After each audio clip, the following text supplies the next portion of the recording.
conquer and we're going to take some. Is that understood? Yes, sir. That's what we're going to do, sweethearts. We are going to go and get some.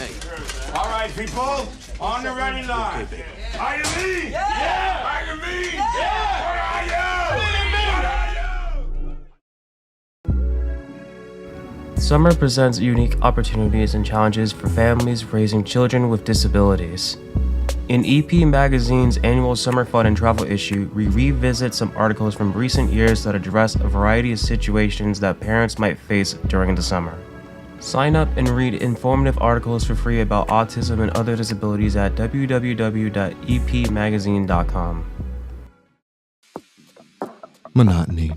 It comes in all shapes and sizes. Dull, tedious, just plain boring. But what is this? A contender, perhaps? Something unboring by the looks of it. Jabs right at dull, an uppercut to tedium, something that keeps you on your toes, keeps your head on a swivel, a knockout punch to your old, boring workouts. Welcome to Fight Camp.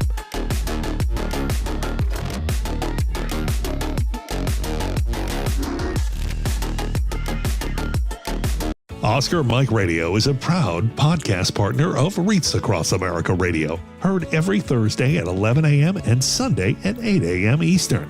They're also big supporters of the nonprofit I Got Your Six, Two Lives at Once. And with every wreath you sponsor through Oscar Mike Radio, $5 goes back to this great organization dedicated to making a difference in the lives of veterans, law enforcement, firefighters, and first responders battling PTSD. Two Lives at Once pairs these brave men and women together with dogs rescued from kill shelters. In this way, two lives are saved at the same time by saving each other. Donate now. Go to reachacrossamerica.org/Oscar Mike Radio to help. That's reachacrossamerica.org/Oscar Mike Radio.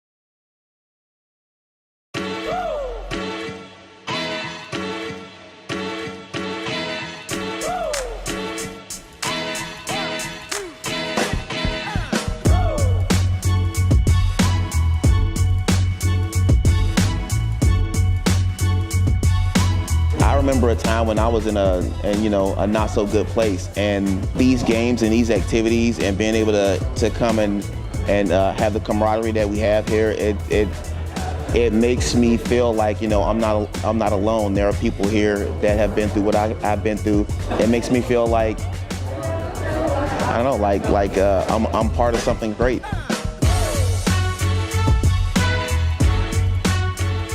Just let yourself go. Give it a try.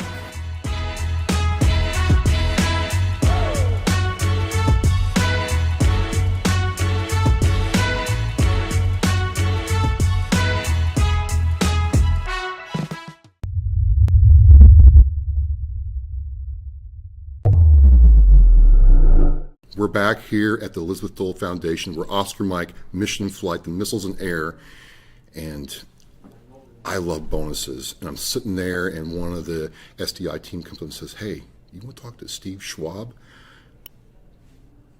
That's your name, right? That's my name. Okay, yeah. I'm like, wait a minute, Steve Schwab. Who's that? Who's that? Oh my God, yes. So I'm sitting there, all my stuff's packed up, ready to go. I'm getting ready to head back to Boston here in a couple hours. And they're like, "Hey, if you want, you can talk to the CEO of the Elizabeth Dole Foundation." I was like, yes. So here we are in the green room on mission with you, sir. And what an amazing event this is. Oh, thank you so much. One of the things with Oscar Mike Radio is I realize is how much I don't know. Yeah. And I know that VA caregiving is kind of out there, and there's always this, the caregiver's like, hey, I need help. And the VA's like, well, no, you don't. Or if you do, you got to fill out, an encyclopedia full of information. But I really didn't internalize, like I'd heard of the Elizabeth Dole Foundation. I knew what it did, but I didn't know it did to this degree. So this has been a real, like the last month, has been like a real like fire hose of information coming in. And you have all these amazing fellows. You have these caregiving programs. But how do you, in a crowded nonprofit arena, guide the ship to keep on mission while supporting the people who are doing the mission? Yeah, well, thank you for that question. And I think what makes us distinct is that, and you talked about it, there's a huge ecosystem in the military and veteran space, and there's some 10, 15, 16,000 organizations trying to support veterans and their families. There are very few supporting hidden heroes in a dedicated way. And so our distinction is the fact that we support the population that science says is the number one contributor to the health, wellness, and recovery of veterans. It's no clearer than that.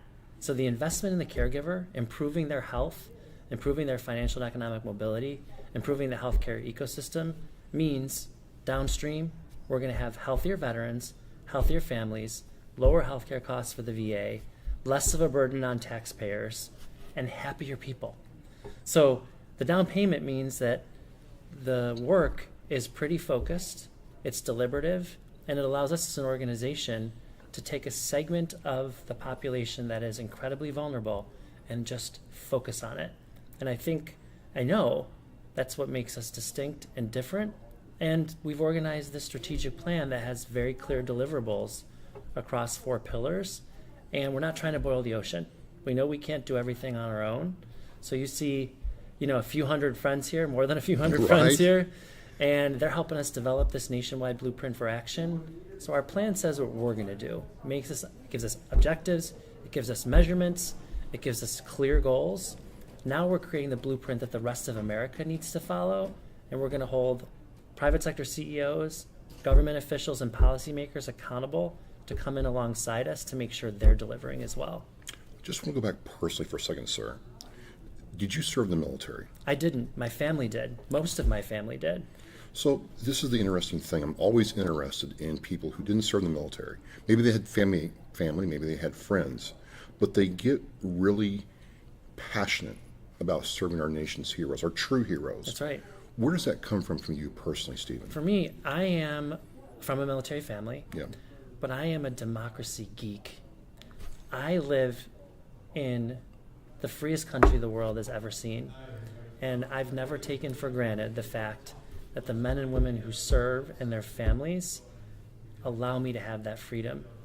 And so much of our nation is disconnected from the military because now only less than 1% serve. Back in the time of the World Wars, it was closer to 15, 16, 70% of the country. So you saw much more of a connection between those cultures. We've totally lost that, which means for someone like me who's a civilian, semi-connected to the military, I can help bridge that divide. And caregiving is an issue that touches 1/3 of the country. You heard it today, 100 million plus Americans are acting as caregivers. About 15 million of them are military and veteran caregivers. How can I not be inspired to take my zest for service, this is my form of service, my passion for this population, and move the needle for them? Because ultimately, it's going to secure our nation's freedom and security. It's going to strengthen that beacon of democracy and freedom around the world that I so deeply believe in. And hopefully it'll motivate other people to do more for the families, the caregivers, and veterans who serve. Because there still is a big disconnect. There sure is. Now, one of the things that you're not a healthcare company, but you are definitely in the healthcare space. That's right. So as a CEO, you're having to deal with changing regulations, AI, insurance conditions, regulatory conditions. How do you as a CEO guide the ship through these waters? Because if you make a wrong turn or don't adapt quick enough, you could be way off course, literally. Yeah. Well, I would say one of the things that we're really well known for is the fact that while we're focused on local interventions or programs that can change their lives, so mental and emotional health interventions, emergency financial funds, and economic viability assessments, resource navigation.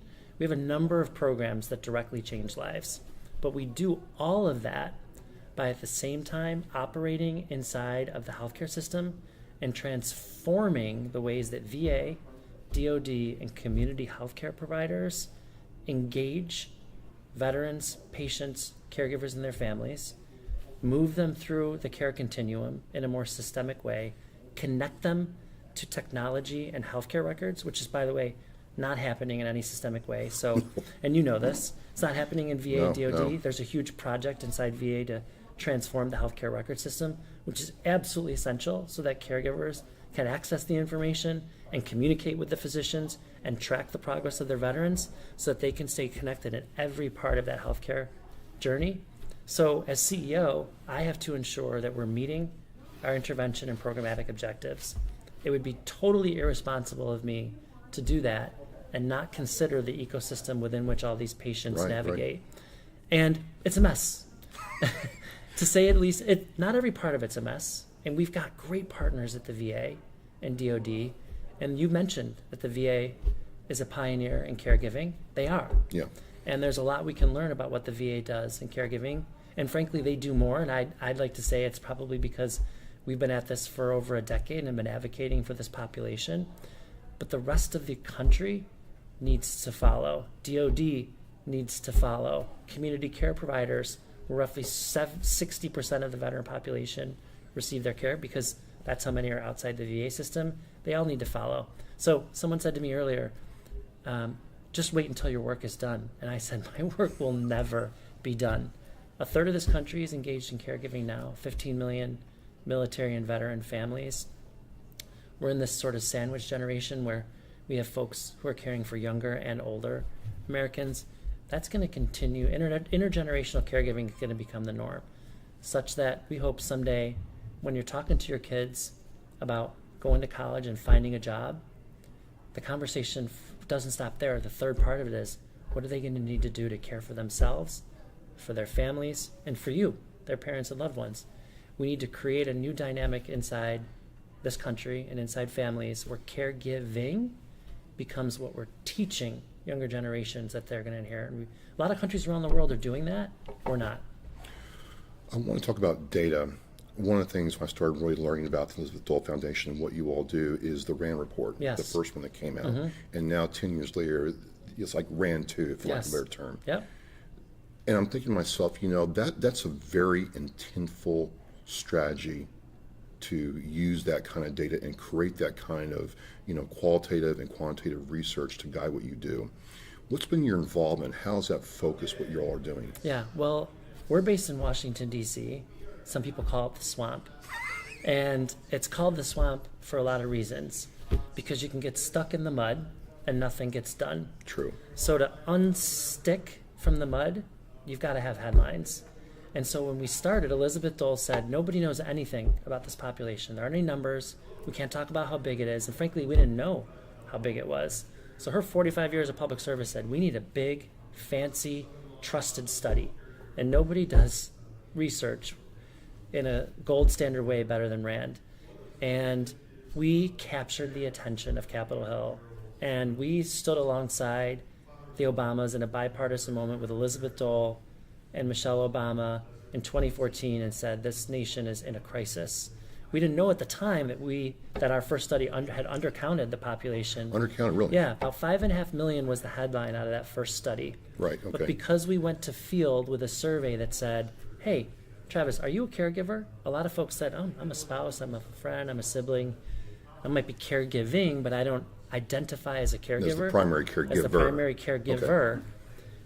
We learned a lot over the last decade. We've got a lot under our belt now. So RAND 2, we threw that formula out, and we said, instead of asking people at the outset, are you a caregiver, we're asking them, are you doing the following things? Oh, okay. And we're beginning to do that in all parts of the conversation. You heard us talk a lot about that in the conference today. Rather than throwing that word at people, it's how do we get folks to identify with the tasks they've undertaken, So administering you medications. list the task and then measure against the task? Yeah, we measure against the task. Okay. So this study went out and said to in the field of research that we did, it asked folks, are you administering medications? Are you preventing emotional episodes? Are you providing transportation? Are you arranging for appointments? Are you bathing and feeding and dressing your loved ones? And then they answer a few of those, and all of a sudden, did you know you're a caregiver? So a lot of folks get more data points about what actually the care looks like. Absolutely. So Okay. we got a lot of data around the diversity of the caregiver experience. We know a lot more about the fact that so many more caregivers are serving as remote caregivers in a day and age where folks are living cross-state or Right, cross-country and providing caregiver support. So the numbers are a lot larger. We have national partners like AARP and the federal government who were absolutely blown away when they saw that headline of 100 million caregivers and a third of this country engaged in caregiving. And that's, by the way, why we're starting to break through and we're starting to see conferences and companies and brands around the world say, we got to start talking about, not just talking, we got to start doing for this population. Last couple of questions. You have the data now, RAND 2. Yep. You have this 10th annual conference going on. You have massive support. What's the future look like for the organization and the veterans and caregivers you're trying to serve? Yeah. Well, we like to say we're the canaries in the coal mine. Okay. And the reason we say that is because we are essentially a laboratory of caregiving, which means the work that we're doing for the roughly 15 million caregivers in the MilVet segment, if we get that right, that's the crystal ball to supporting 100 million Americans. It's how we think about transforming the healthcare system for civilians, not just in this country, but around the world, which is why we've gotten so much attention from countries like Canada and the UK and Australia and parts of Asia who are paying attention to what we're doing. So the focus right now is to get those laboratory programs, they're not experiments, these are programs, on these families, ensure that we're meeting our goals and measurements, they're improving their health outcomes, improving the strength of their families, improving the strength of kids, because so many kids, 5, 6, 7, up to 18, 19, 20, 21 are serving as caregivers. We get that right, and then we scale. So we've got pilot programs that are coming up in places like Texas and in Florida and other states where we see dense populations. And once we hit those milestones that we want to hit, we take those programs national, and we start to work alongside other community providers to spread this out state by state. I like to say we're turning a mission into a movement, and frankly, some people in my field move too far, too fast. And as CEO, I wanted to be and want to continue to be methodical about the way that we do this, purposeful, focus on these 4 areas, start small, scale, bring people into the fold like we're doing in this convening, find partners who can actually make a difference, and then grow this thing. Fantastic. Last question. I'm a veteran. I'm in the VA system, and where I live in the Boston area, there's a lot of older veterans. What can I do to help them when their caregivers run into problems? What's the first thing you'd have me do? First thing I would have you do is refer that caregiver to our website and join our peer community. Okay. The number one thing that we can do for a caregiver immediately is to connect them to a peer. It changes their life. So many veterans who have a caregiver think that they're one of the only people in the world dealing with the situations that they're dealing with every single day. The fellows who you met today, they also did the same thing. The support was unbelievable. Yeah. So we want to get them into a structured environment where they can relate to other people. Then we want to make assessments on the areas where they need help around economic mobility, mental and emotional health support. Do they have kids in the home? Can we extend care to the family? Can make sure that, by the way, the reason that there's a selfish reason we're focused on those kids. I mean, everybody wants to help kids, right? It's just kind of, it speaks to your heart. But those kids are the next generation of warfighters, too. Right. You're a veteran. Kids that grow up in military families want to serve, right? So strong, healthy, caregiving families mean that we're going to have a pipeline into the services at a time in a dangerous and complex world. We need to ensure that the next generation of military families want to serve. I serve in a way through my work. You served to protect our freedom and security. So I'd say to that caregiver, join our community. Be okay with asking for help. That's a hard one. It's a hard one for us. It's a hard one for veterans, And it's a hard one for the folks that are at their side, for themselves, and because sometimes veterans don't want their spouses or friends or loved ones to acknowledge that if you say you need help, that means that you're acknowledging I need help. And so it takes a lot of work. We do it an inch at a time. And having friends like you helping us get the word out like we are today helps a lot. And little by little, we're making progress. 10 years in, we feel good. Our movement is growing, and we're confident that, 10 years from now, you and I will be having this conversation. Let's do it. And we'll be talking about the milestones that we hit a decade later. The needs are going to continue. The urgency will continue. We just need the country to respond. Absolutely. Mr. Schwab, I want to thank you for coming on and talking with me. I know you're just full throttle today with the event going on, but this has been really insightful. I've enjoyed talking with the fellows and meeting the team from the EDF and how you all do business here. And I just think our veterans are in a really good place. Thank you. Well, we appreciate the work that you do and the way that you help us get the word out to the audience that listens. Absolutely. Hey, I'm Trust Oscar Mike Radio. I'm with Mr. Stephen Schwab from the Elizabeth Dole Foundation. He is on to his next thing. I don't even know what it is, but he is very, very busy. Thank you again for Mission in Flight. Thank you so much. Absolutely. You are so fun to talk to. And I've heard so many great things about you, by the way. Oh, appreciate it. Yeah, I really have. And I'm an avid listener to Oscar Mike Radio. Well, thank you very much. It's been, I'm going into my 9th year.